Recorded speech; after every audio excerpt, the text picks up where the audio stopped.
Hello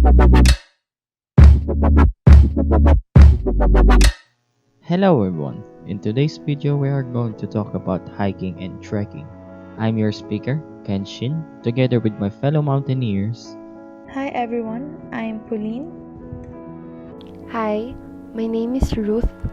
Hi, I am Alexine. And hello, I am MENDEZ. We are going to teach you the basics that you need to know before embarking on your first hiking and trekking trip. But before we proceed in discussing the basics, let us first ask ourselves what is hiking and trekking. Both hiking and trekking are nearly identical, but the only difference is that in hiking, there are trails and roads provided as guides for the people to follow, and it is newbie friendly. While trekking explores the unmarked places which may take longer to explore due to challenging terrains or areas and wilderness that you're about to embark. You might wonder what are the benefits of engaging in this activity?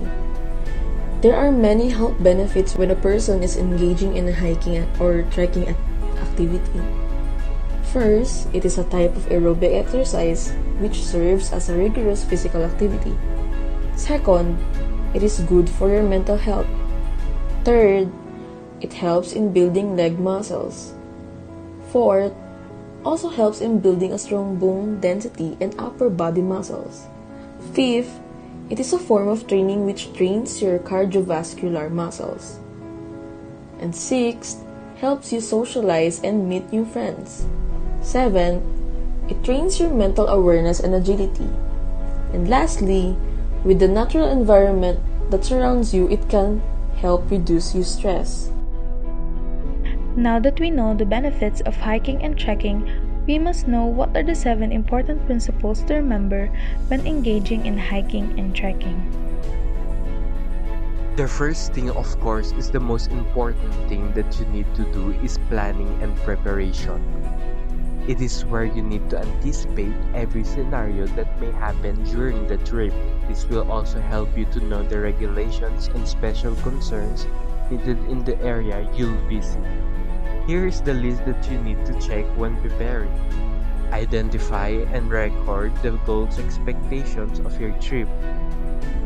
Identify the skill and ability of trip participants. Gain knowledge of the area you'll plan to visit from land managers, maps, and literature.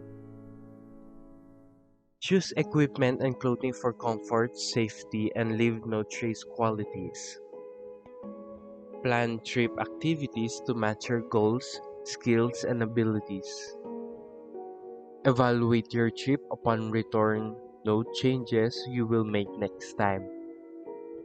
Weather, terrain, regulations and restrictions, private land boundaries, the average hiking speed of the group and anticipated food consumption, group size, does it meet the regulations, trip purpose, and leave no trace criteria. Always have someone who knows the place so that the group maintains on track and avoids getting lost. Checking with local land managers and studying maps and weather conditions can contribute to a low-risk existence. These checklists will help you avoid putting yourself or others at risk during hiking or trekking. The second thing to remember is how you travel and camp. When hiking, it is important to stay on trail to avoid getting lost. However, if you're going to do trekking, consider the vegetation and the stability of the surface or ground to avoid any potential risks that you may encounter. Here are the things that you need to remember when traveling and camping. First is to stay on trail to prevent traveling vegetation. Walk through muds, not around it, to avoid widening the trail. Don't cut corners to avoid switchbacks since that causes erosion. Second, in areas with no trails, spread out your track to spread out the impact and avoid creating a new trail. Third, camp in designated campsites or one that has been used before. Remember, The best campsites are found, not made. You don't need to dig trenches or cut trees. If there are no designated or previously used campsites, camp on gravel, bare dirt, snow, or dry grass to minimize your impact. Try to camp at least 200 feet or 70 meters from water sources. The plants by lakes and streams are very fragile. Animals need to access water to drink, and your presence may scare them off or cause conflict. Hike and camp on durable surfaces like rocks, gravel, and snow, as it has grip and stability to support your weight or your group's weight. When camping, make sure you dispose of your waste, which brings us to the third important point to remember: disposing of your waste properly. Pack out all the garbage, learn how to dispose of human waste, and wash the leave no trace way. Animals who learn to eat people's food or human waste may stop eating their natural food, and it can also make them sick. Pack out your trash, including fruit pulps and eggshells, as it can take months to biodegrade, and they attract animals in the meantime. Never burn your trash in a campfire. Some materials don't burn very well, so you might leave a mess. When washing, make sure you wash dishes and yourself in biodegradable soap using your largest pot as a sink. Strain out any large particles, then dump your dirty dishwasher 200 feet or 70 meters from a water source. This will help to avoid contaminating the water source nearby. When possible, use an outhouse or pit toilet if you want to pee or poop. If you have to poop and there is no outhouse, pick a spot 200 feet or 70 meters away from trails, campsites, and water sources. Use a small trowel, a tent peg, or a stick to dig a hole 6 inches or 15 centimeters deep, then bury your poop. In nature, it is best to leave things untouched because it may ruin the beauty of nature. The fourth thing to remember is, leave what you find. Leave natural and historical items where you find them. Don't move them or bring them home with you. Leaving the trail the way you found it keeps letting others enjoy it too. This also keeps ecosystems intact. Leave flowers, rocks, and historical artifacts where nature put them. Take a photo and then leave them for others to enjoy.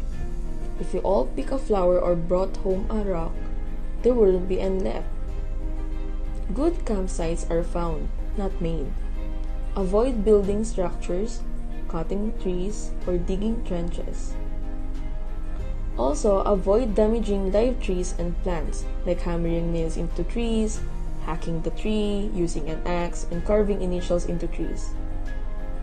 Lastly, don't build extra inuksuks, rock stacks, or cranes, unless they are necessary as trail markers. Creating a campfire is a must when camping because this helps us to avoid freezing and give us light throughout the night. However, it has the potential to start a forest fire which can destroy the wildlife's homes. The fifth thing to remember is to minimize campfire impact. Here are the things to consider when making a campfire. First, consider having a campfire-free night by using a small lantern instead. Check regulations before you go to find out if fires are allowed. Many areas have fire bans in place during dry spells or to protect sensitive alpine ecosystems where fires are not appropriate due to fragile soils, short growing seasons for plants, and a lack of firewood. If you do make a fire, use an existing fire ring and avoid building new ones. Keep your fire small. Use dead wood that is already on the ground to avoid harming trees. It burns better too. Choose small sticks that you can break up with your hands. And lastly, put your fire out completely when you are done. Campfires, which were previously a requirement for cooking and warmth, have a long history and tradition. Without a campfire, some individuals would not consider camping. However, excessive fire usage and rising fuel demand have ruined the natural character of many locations. The development of compact, efficient camp stoves has promoted a move away from cooking over an open fire. Stoves have become a must-have item for low-impact camping. They are quick and adaptable. and they remove firewood supply as a consideration when choosing a campground. Stoves may be used in practically any weather and leave no residue. When hiking or trekking, we might encounter wildlife and it is best to respect them in their natural habitat. This brings us to the sixth principle: respect wildlife. The wilderness is animals' home and it deserves respect. They need enough space to maintain their natural behavior and may attack if provoked. Never feed animals. Your human food isn't healthy for them, and if they develop a taste for human food, they may lose their ability to find food naturally. Don't let animals have access to your food, and never leave your food unattended when camping. Safely store your food for the night inside a food locker or bear canister, or learn how to properly hang it in a tree. Observe animals from a respectful distance. Use binoculars or the zoom lens on your camera to get a better look. Lastly, the last principle to remember is to be considerate to others. In order to maintain the best experience for everyone, we must consider the experience of other visitors. Learn and follow trail and camp etiquette. We all need to share trails and campsites in order to let everyone experience the wilderness. Some people go hiking for fitness, others to socialize, and others like to spend time in nature. Respect the way that other people wish to experience the wilderness, and try not to let your experience negatively impact theirs. Yield to other users on the trail. Step off the trail to take breaks so you aren't in someone's way. Give other groups space at viewpoints or in camp.